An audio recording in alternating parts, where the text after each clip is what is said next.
What is up, Diglett Dreamers?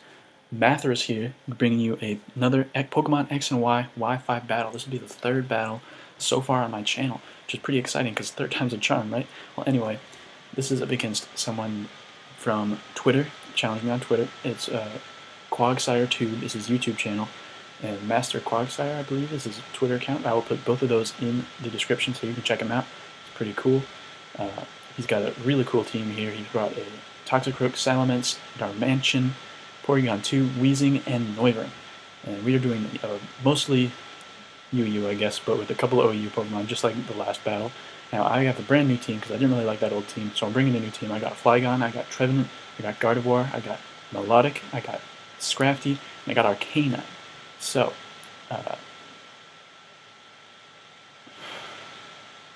sorry, I'm waiting for this. Okay, here we go. Now, let's get into this battle.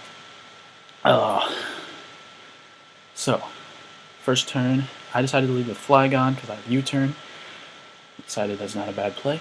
I can switch out, get some initiative, but he decides to lead with his shiny Noivern. As I like to, I almost said Mavis because I'm so used to it, calling my Noiverns that.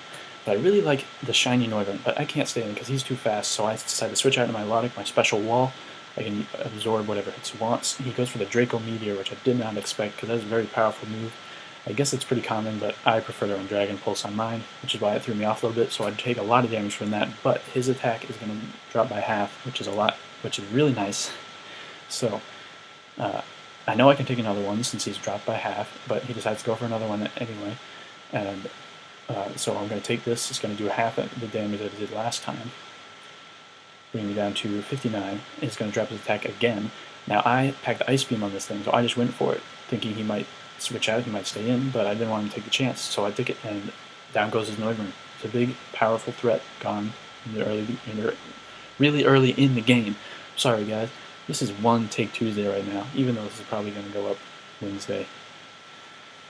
I don't know what day it is anymore. He brings out his Darmanitan, also shiny. I think he's got a whole shiny team, actually, but he goes for the U-turn. I accidentally clicked Sleep Talk that turn, and I was glad that he took me out before I could embarrass myself. But he takes me out no matter what.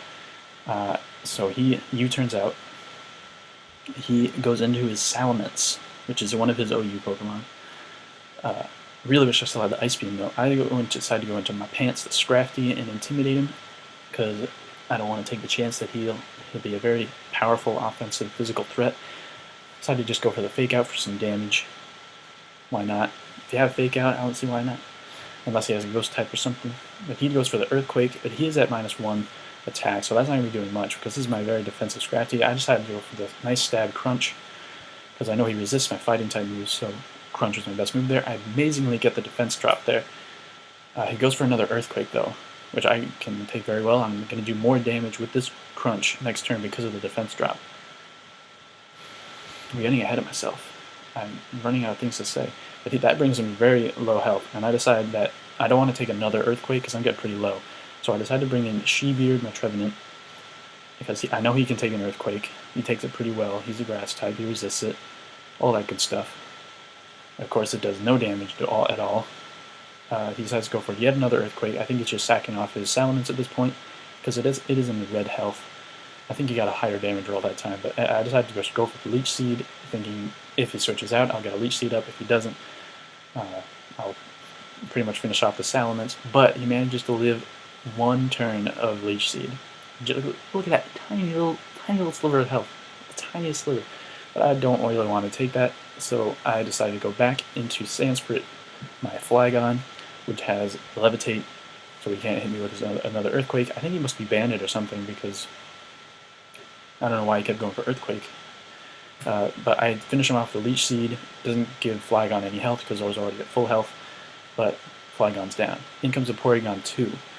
Now this is where I made my first mistake, because I just decided to go for, he traces my Levitate, which is kind of cool, because it actually is levitating, but I decided to go for the Dragon Claw here just for some stab damage, just to see what happens, and he had the Ice Beam. I just did not see that coming. I don't know why.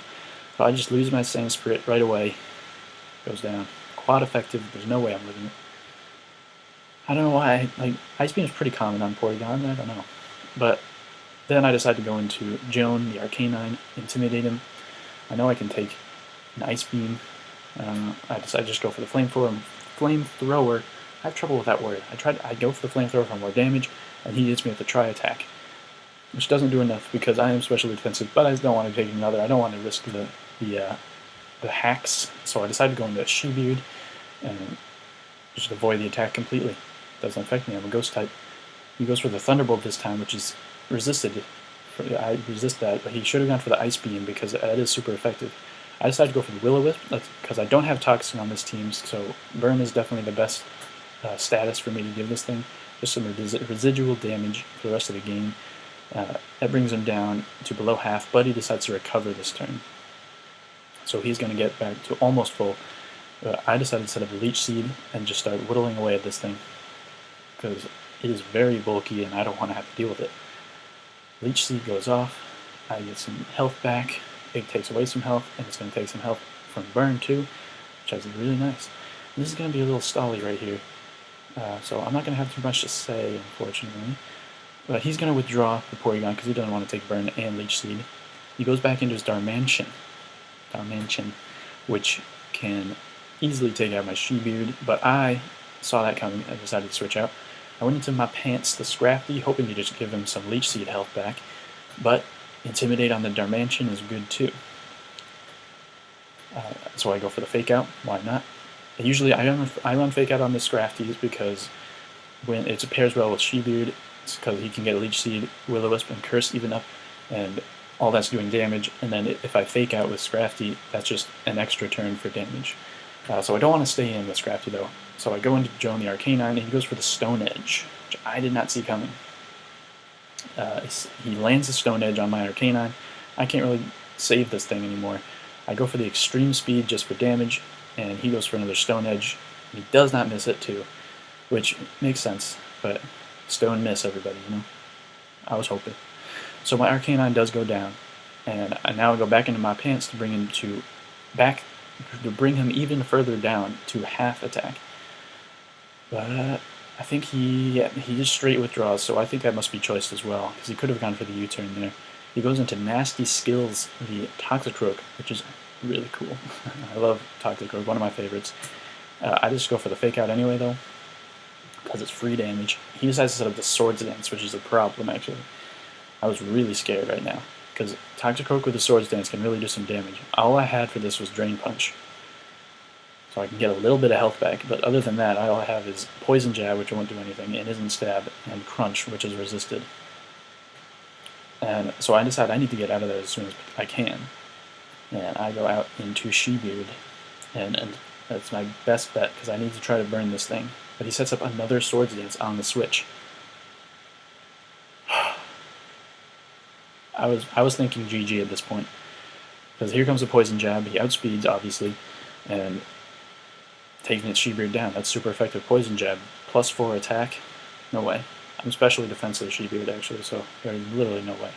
But I do have Gardevoir, which is Scarfed, so I go for the Psychic. I was fearing the Sucker Punch, but I think he said he misclicked there and didn't go for the Sucker Punch. But because he did have the Sucker Punch, he just didn't go for it because of the misclick. But I do get to take down his Toxicroak there, and he decides to bring his Darmanian again. But I just go for another Psychic because I know Darmanian is not very bulky, so a Psychic will take it out, and it does. I think he must have been Scarfed because he tried to, but I don't know if a Scarf Gardevoir outspeeds Scarf Darmanian. But I think all he has left now is his Porygon, which traces him to Synchronize. I thought it might give me the burn right away, but it didn't. So I decided to switch out because I know this thing can probably take my hits all day. I go into my pants, Scrafty, because I have Drain Punch, and it is my super effective damage on this thing, which I really want. And I just remembered that he does still have a Weezing after this, so he has his special and physically defensive walls left. So I go for the Fake Out, just get more burn damage, and a little bit of Fake Out damage and more burn damage. Why not? That brings him below half. And now he goes for the Recovers. He does outspeed, so he can recover. He can outspeed me with his Recovers, which is unfortunate. But I just go for the Drain Punch because I can recover on my own while dealing damage, which is pretty cool.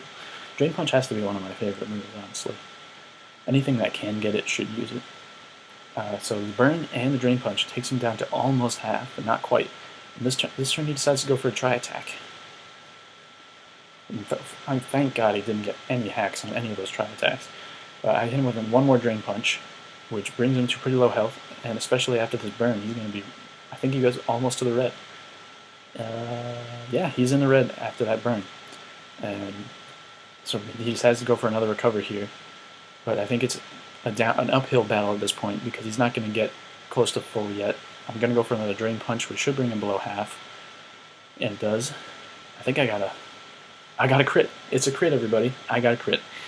Yeah, because that was more damage than usual. So the burn will take him back to red again. So really he made no progress in that turn.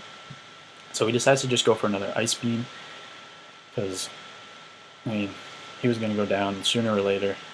It's just better to be sooner, I guess. So the Drain Punch will take him down. And now all he has left is the Wheezing, and I think at this point it was GG because he knows I have the Scarfed Gardevoir in the back. And so basically my Scrafty is just going to do as much damage to this Wheezing as possible until it takes out my Scrafty, and then I can safely bring in Gardevoir and go for the Scarfed Psychic. This is going to be a little slow right here. I do get the defense drop, which is crazy. That's 2 crunch defense drops in one game. But you know what? Let me show you. Let me grab something real quick while this happens.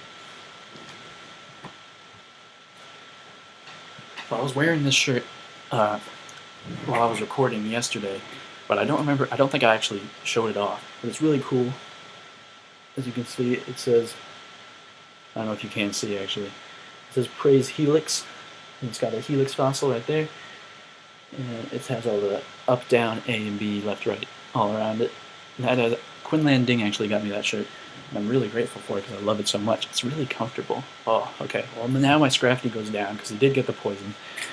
He's running leftovers on his Wheezing. I think he should be running Black Sludge, because I don't think he had Toxic Root either. But anyway, I bring in my Gardevoir, and that's a wrap. I go for the Scarf Psychic, and he won't be living that, because Wheezing is not very special defensive, it is physically defensive. And so that is the game. It's a very close 1-0 match against Master Quagsire, or Quagsiretube, whatever he wants to be called. But make sure to check out his channel. He will be in the link in the description below. And don't forget to like, comment, and subscribe for more content. There will be a showdown session coming soon, and make sure to follow me on Twitter, because that's where everybody gets to challenge me. If you feel like challenging me, just send me a tweet, and I will get back to you as soon as I can. I haven't really been denying anybody any battles, because I've only had a couple so far, so there's a really good chance that you'll get to battle me. You can challenge me to Pokemon Wi-Fi, you can challenge me to a showdown battle, whatever you want to do, just let me know, hit me up, I will get back to you. But for now, just keep dreaming, Diglets, and I'll see you soon. What's up, Diglett Dreamers? One quick thing that I forgot to mention during my commentary was that I got some awesome new channel art from The Blaze Plays, and I will put his link into his channel and his Twitter in the description if you feel like following him. He's a pretty cool guy. He did all of this for me. So make sure to thank him, and thank him for keeping the spread. Thank him for spreading the dream. Alright, see you next time, Diglets.